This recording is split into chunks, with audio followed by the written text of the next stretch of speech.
వైసీపీకి మరో ఎదురుదెబ్బ తగిలింది. పార్టీకి చెందిన కీలక నేత ఒకరు వైసీపీకి రాజీనామా చేస్తున్నట్లు ప్రకటించారు. ఎన్నికల్లో పార్టీ దారుణంగా ఓడిపోవడంతో చాలామంది నేతలు పార్టీకి రాజీనామా చేస్తున్నారు.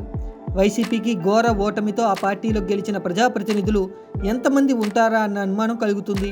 ఇప్పటికే మాజీ మంత్రి రావెల కిషోర్ బాబు వైసీపీకి రాజీనామా చేశారు. విజయవాడ మాజీ ఎంపీ కేశినేని నాని రాజకీయాల నుంచి తప్పుకుంటున్నట్లు ప్రకటించారు. నటుడు అలీ సైతం వైసీపీ ఓడిపోవడంతో రాజకీయాల నుంచి తప్పుకుంటున్నట్లు ప్రకటించారు. పార్టీ ఓడిపోవడంతో చాలామంది నాయకులు పార్టీ మారేందుకు చూస్తున్నారని తెలుస్తుంది.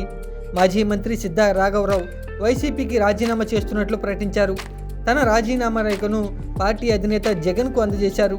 2014 ఎన్నికల్లో ప్రకాశం జిల్లా దర్శి నియోజకవర్గం నుంచి టీడీపీ ఎమ్మెల్యేగా పోటీ చేసి విజయం సాధించారాయన. 2019 ఎన్నికల్లో అనూహ్యంగా సిద్ధా రాఘవరావును టీడీపీ అధిష్టానం ఒంగోలు పార్లమెంటుకు ఎంపీ అభ్యర్థిగా పోటీ చేయించింది. ఎంపీగా పోటీ చేసి ఓడిపోయిన సిద్ధా రాఘవరావు ఆ తర్వాత అధికార పార్టీ వైసీపీలో చేరారు. అయితే గత ఎన్నికల్లో సిద్ధా రాఘవరావుకు జగన్ టికెట్ కేటాయించలేదు. ఆ సమయంలోనే ఆయన పార్టీ మారుతున్నారన్న ప్రచారం జరిగింది. కానీ జగన్ బుజ్జగించడంతో సిద్ధా రాఘవరావు వైసీపీలోనే కొనసాగారు. కానీ ఎన్నికల్లో వైసీపీ దారుణంగా ఓడిపోవడంతో ఆయన వైసీపీకి రాజీనామా చేశారు. సిద్ధా రాఘవరావు తన సొంత గూటికి చేరుకోవడానికి ఆయన ప్రయత్నాలు మొదలుపెట్టినట్లు తెలుస్తుంది.